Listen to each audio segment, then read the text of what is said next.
Hey everyone, and welcome to our deep dive, Yeah. into the most powerful way to think about money. Ooh, that's a big claim. It is, and we're going to be talking about a lot of ideas that are inspired by Paula Pant. Okay, Paula Pant from the Afford Anything podcast. Exactly. Love that show. Yeah. So, she does a lot of work helping people reach financial independence, and she really challenges us to see money as more than just, numbers. Right, like it's not just about like how much is in your bank account or like how much is in, your investment portfolio. It's actually a tool. It's a tool. Yeah. Yeah. And she even says, it's a tool to critically analyze our lives and shape them according to what we truly value. Yeah, and I think that that is something that a lot of people miss, right? Yeah. It's really easy to get caught up in the tactics of personal finance, like which budgeting app to use or, should I invest in this or that? Right, right. Or like the latest trendy thing that everyone's, talking about. Cryptocurrency or Yeah, whatever. exactly. Yeah.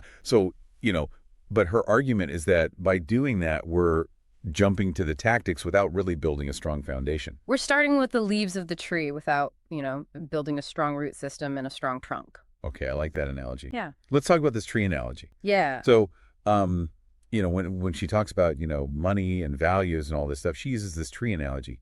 So what is this tree analogy all about? Yeah. So she says, imagine a tree, right? And at the roots of the tree are your values. Okay. The things that really matter to us. The things that truly matter to you. Yeah. And then you've got the trunk of the tree, which is your philosophy of life. Okay, so how I want to live my life. How you want to live your life, exactly. And then growing out of that trunk are these branches, and the branches represent your goals. So the tangible things that you want to achieve in life. Oh, okay. And then finally, at the very top, you have the leaves.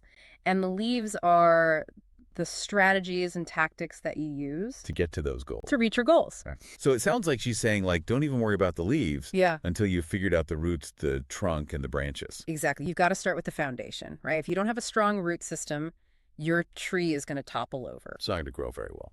Exactly. And so it's the same thing with your finances. If you don't start with understanding what truly matters to you, then you're just chasing after shiny leaves. And hoping that something sticks. Hoping that something sticks, yeah. But there's no guarantee. No guarantee at all. And you might end up with a tree that looks really weird. Or a life that looks really weird. Or a life that looks really weird. Right. Okay. So, and, we talk a lot on this show about financial independence.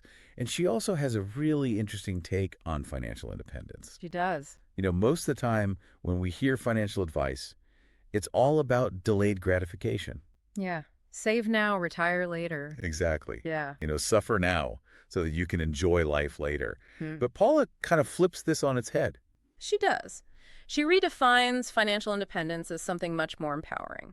I really like that. So what is financial independence according to Paula? So for her, it's not about waiting, until you're 65 to enjoy your life. It's about having the freedom to make choices regardless of your age or your career situation. Okay. So she says that FI is when you have enough passive income. So that could be from investments, that could be from, side hustles, whatever works for you. To cover your basic living expenses. Right. And that doesn't mean that you have to be a millionaire. It just means that you have that security to pursue your passions. Without constantly stressing about bills. Exactly. But what do you think is like the biggest takeaway for you from her take on financial independence? I think for me, it's really that sense of agency that it brings, Yeah. It's about not feeling tethered to a job that you dislike just because you need to make ends meet, Right. It's about having the freedom to choose how you spend your time, whether that's, exploring a different career path or traveling the world or spending more time with family. It's about aligning your time with those values we talked about. Exactly. Yeah. And she really emphasizes, she says that, FI is achievable for everyone. Yeah. Obviously, the journey's going to look different depending on where you're starting, but, the principles are the same. The principles are the same. So how do we get there? So she outlines 3 simple but incredibly effective steps, and they are grow the gap, invest the gap, and repeat. Okay. So grow the gap, Yeah. invest the gap, and repeat. Let's break those down a little bit more. Okay. So grow the gap basically means increasing the difference between what you earn and what you spend. Exactly. And she says, if you're early in your career, maybe you want to focus on boosting your income. Yeah. So, maybe negotiate for a raise or learn some new skills. Yeah. Take some online courses. Exactly. Yeah. And if you're, a high earner who struggles with overspending, well, that's a whole other can of worms. Yeah, that's where you need to focus your energy. Yeah. It's really about taking ownership of your situation and figuring out what's the best way for you to create that gap. Okay, so that we've grown the gap. hmm Now what's this invest the gap all about? So Invest the Gap is all about taking that money that you've now freed up and putting it to work for you. Okay. So Paula suggests aiming to save and invest at least 20% of your income. 20%. At least 20%. I mean, for some people that might sound, That might sound a little daunting at first. yeah, a little daunting. But it includes everything, right? So it includes paying down debt. It includes contributing to your retirement accounts. Building up your emergency fund. Exactly. And then investing in things like index funds or real estate or whatever whatever makes sense for your goals. And your values. And your values, right? Yeah, and I love that she brings that back in. Like what are your goals? What are your values? Because those will guide your investment strategy. Exactly. And there's no one-size-fits-all approach here. It's about being intentional with your money and making sure that it's working towards your unique vision of the future. And then the last step is the easiest one. The easiest and yet sometimes the hardest. Yeah, what is it? Repeat. Repeat. Well, okay, so we're not just doing this once and then calling it a day. Exactly. This is about building a system, a sustainable system Exactly. that will allow us to consistently, make choices that are aligned with our values and our goals. And, I'm sure some people listening right now are thinking, okay, well, this all sounds great in theory, but what about all the uncertainty in the world right now? Right, like we've got global pandemics, we've got, economic instability, all this stuff going on. How can we even think about financial independence in such volatile times? Yeah, that's a really valid concern. It is, and Paula addresses this head on. Okay. She reminds us that volatility is a constant in history. Okay. We've always had, times of uncertainty and upheaval. We've had world wars. Mhm. We've had, pandemics. Other than this one. Economic depressions. Yeah. And yet we've also seen, incredible resilience and innovation, Yeah. in the face of those challenges. Right. We figured it out. We always figure it out. Yeah. So, it's a powerful reminder that we can adapt and thrive Yeah. even in the face of uncertainty. And what's fascinating is that Paula's own journey to financial independence was actually fueled by fear. Oh, okay. She was anxious about the future, and so saving diligently gave her this sense of control and comfort. They're in times of uncertainty. Exactly. And so I think that's really interesting, right? Because often fear paralyzes people, Right. but for her, it was actually a motivator. So it's about channeling that fear into action. Exactly. Okay. So instead of letting fear control us, let's use that energy to make wise decisions. With your money, with Yeah. your time, and with your effort, Okay. it's about taking control of what you can control. And building a life that, feels resilient and fulfilling and aligned with your values, No matter what challenges come your way. no matter what. And, before we move on, I think it's worth pointing out that financial independence isn't just about the numbers. It's also about the psychological benefits. Oh, okay. Imagine waking up every day without that financial stress weighing you down. Yeah. Imagine the confidence and the clarity that comes with knowing that you have options and choices in your life. That's powerful. That's the true power of this approach. Yeah, I love that. Yeah. That sense of security and freedom can be incredibly empowering. And I think that's a great place to kind of pause for now. Okay. We've covered a lot of ground in this, first part of our deep dive. We've explored the idea that money is a tool for shaping the life we want, not just, a means to accumulate wealth. Right. We talked about, the importance of aligning our financial decisions with our values and goals, using Paula's insightful tree analogy. Yes. Yeah. Love that tree analogy. Yeah. And we delved into her empowering concept of financial independence, emphasizing that it's not about deprivation or delayed gratification. It's about creating a life of greater freedom and choice, regardless of your age or circumstances. Exactly. And in the next part, we're going to get even more practical. Ooh, okay. We'll dive deeper into Paula's 3 steps for achieving a fatigue, Okay. and we'll explore specific strategies for growing the gap and investing wisely. Awesome. Yeah. So stay tuned. Okay, so let's get practical. Let's do it. We've reflected on our values. We've defined our life philosophy. We've set some clear goals. Roots, the trunk, the branches. Exactly. So now, how do we widen that gap between our income and spending? Well, as Paula emphasizes, there are really only 2 levers that you can pull: Okay. earn more or spend less. Okay. And oftentimes it's a combination of both. It's both. Yeah. Okay, so let's start with earning more. Okay. Paula's own story is a fantastic example of this. Yeah. She started out making a very modest $21,000 a year. Yeah, I think a lot of people can relate to that. Especially, when they're first starting out. Yeah, for sure. Yeah.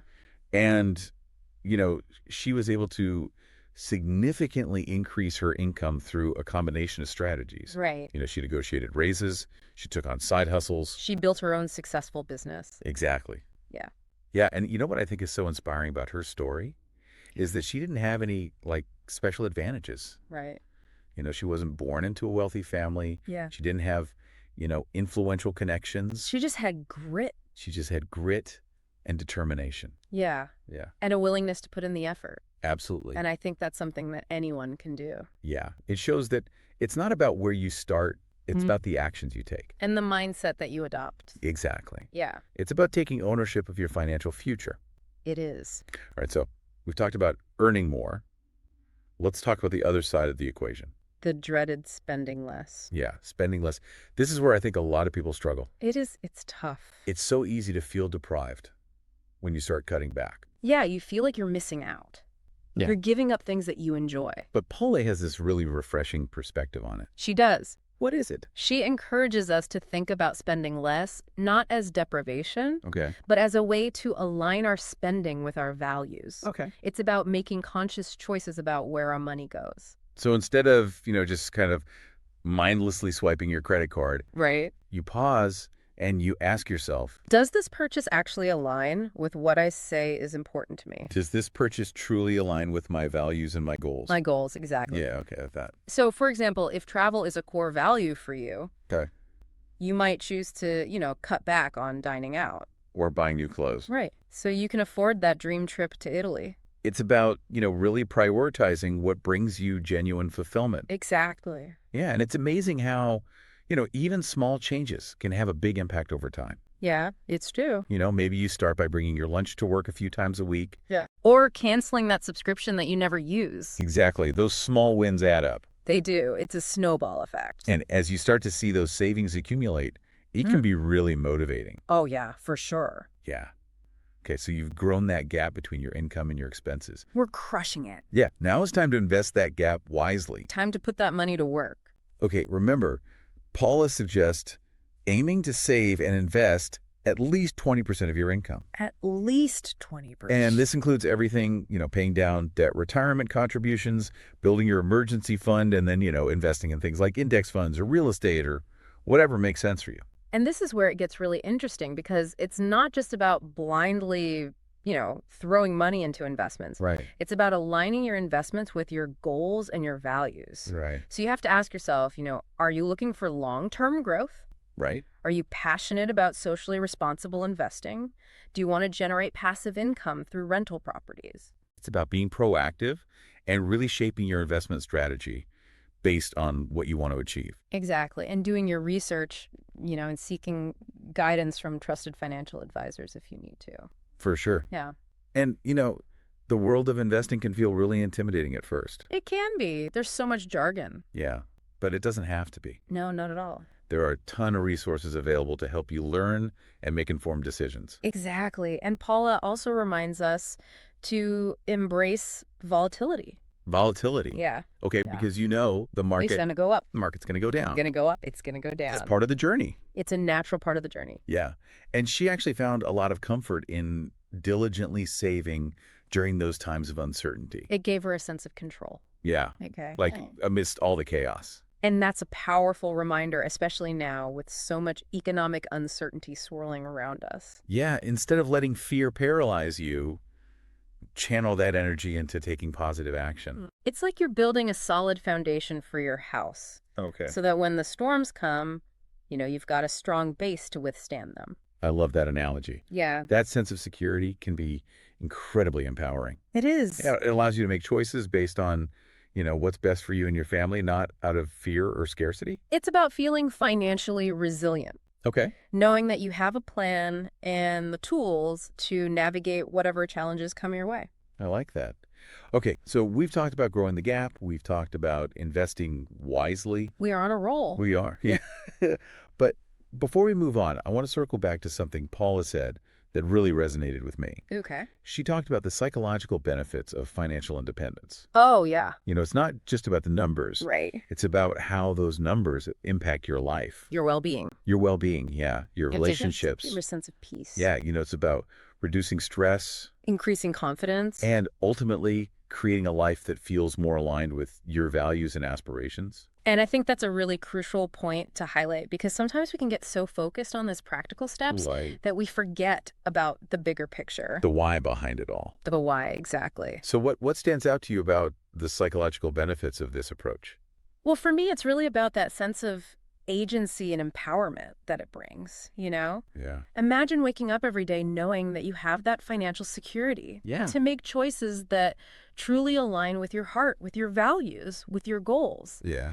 It's about feeling in control of your life. Not feeling like you're at the mercy of your circumstances. Exactly. It's about having the freedom to, pursue your passions, to spend time with loved ones. To contribute to your community. To simply live a life that feels authentic and fulfilling. Exactly. And that's a powerful feeling. It is. Yeah, and it can transform your entire outlook on life. It really can. Yeah. So even if you're just starting your financial journey, remember that it's not just about the end goal. It's about those positive changes that you make along the way. The sense of empowerment that you cultivate. And the freedom that you create for yourself. It's about building a life that you love one intentional step at a time. And in the final part of our deep dive, we're going to explore some of the potential challenges that you might encounter on this path. Ooh, the juicy stuff. Yeah. And, we'll discuss strategies for overcoming them. And we'll also delve deeper into Paula's personal experiences. And glean some wisdom from her journey. All right. So welcome back to our deep dive into Paula Pant's, empowering approach to money. I feel like we need like a theme song for these deep dives now. I know, right? Deep dive, deep dive. We should get on that. Yeah. But anyway, we've explored the power of aligning our finances with our values. Yes. We've talked about growing that crucial gap between income and spending and investing wisely. Right, all that good stuff. All the good stuff. But, let's be real. The journey to financial independence, it's not always smooth sailing, is it? No, it's not all rainbows and butterflies. No, it's not. There are going to be challenges. There are going to be setbacks. Absolutely. And, moments of doubt are inevitable. For sure. But what matters is how we navigate those obstacles. Right, exactly. How do we respond when things get tough? Yeah.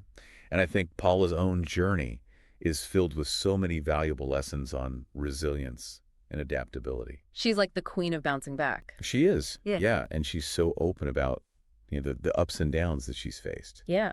Which makes her advice even more relatable. For sure. So what are some of the challenges that she highlights that really resonated with you? Well, one that really stands out to me is her experience with losing a significant portion of her savings. Oh, no. Yeah, due to a bad investment. Yeah. Yeah, it was a devastating setback for her. Yeah, I bet. But it taught her some really valuable lessons about diversification and risk management.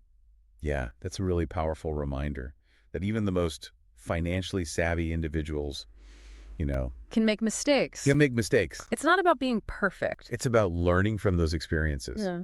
And adapting your strategy as you go. Exactly. You got to be flexible. Yeah, and, she also talks about the power of community. Oh, yeah, that's so important. Yeah, surrounding yourself with supportive people who share your values and your goals. You need your cheer squad. You need a cheer squad, exactly. Yeah. And, especially when you hit those inevitable bumps in the road. Yeah, because it's going to happen. It's going to happen. It's not a matter of if, it's a matter of when. Yeah. So it's great to have, people who understand your journey, who can offer you encouragement and guidance. Your people. Your people. Yeah. Yeah. What about, the challenge of resisting those constant temptations to spend more than we need? Oh, yes. The siren song of consumerism. Yeah, like it feels like we're bombarded with messages from advertisers and, consumer culture telling us to buy. All the time. All the time, yeah. Yeah. So how do we navigate that? Well, Paula offers some really insightful tips for combating those urges. Okay, I'm all ears. One of her key strategies is to focus on experiences rather than material possessions. Experiences. Yeah. Okay, so like instead of buying that new gadget that you probably don't need, Right. consider investing in a weekend getaway with loved ones. Or trying a new activity that excites you. Yeah, like something that's going to create memories and enrich your life. Exactly. Not just accumulate more stuff. Right.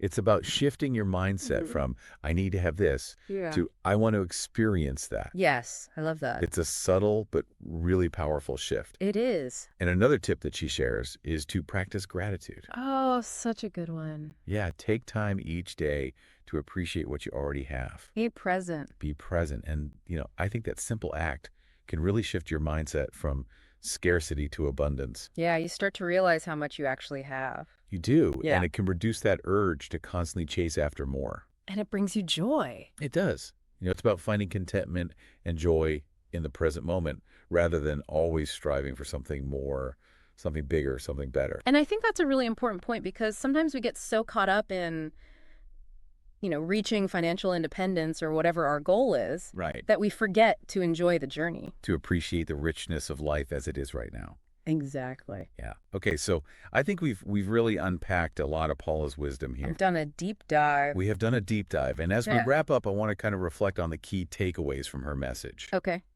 What are some of the most important lessons that we can carry with us? Well, first and foremost, remember that money is a tool. Okay. It's a means to an end, not the end itself. A tool, A tool. not the goal. Not the goal, exactly. And so align your financial decisions with your values and your vision for the life you want to create.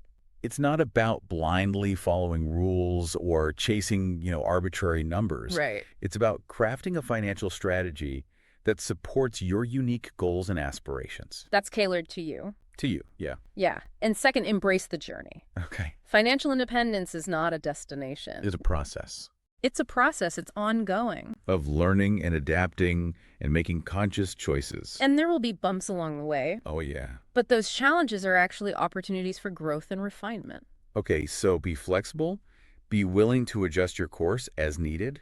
It's not about perfection. It's about progress. It's about progress, exactly. Yeah. And third, don't be afraid to challenge conventional wisdom. Oh, I like that. Yeah, Yeah. that traditional path of work, spend, retire, it may not be for everyone. Right?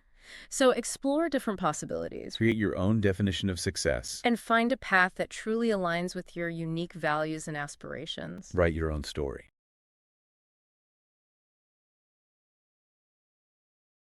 Yes, write your own story. I love that. Yeah. And lastly, remember that you are not alone on this journey. Yeah, that's so important. There are countless resources, communities, and individuals who can support you and guide you. You just got to reach out. You just got to reach out. Ask for help, connect with others who share your goals. Yeah, amazing. So as we conclude this deep dive, I want to leave you with a question. Okay, hit me. What one small step can you take today to align your finances with your values I like it. and move closer to the life that you desire? Keep it actionable. Keep it actionable. Yeah.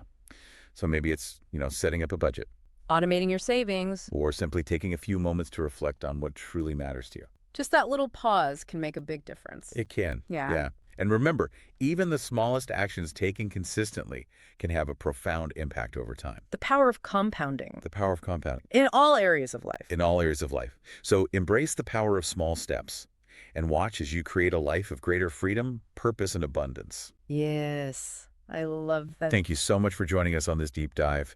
And we hope you leave feeling inspired and empowered to take control of your financial future and create a life that truly aligns with your values and your dreams.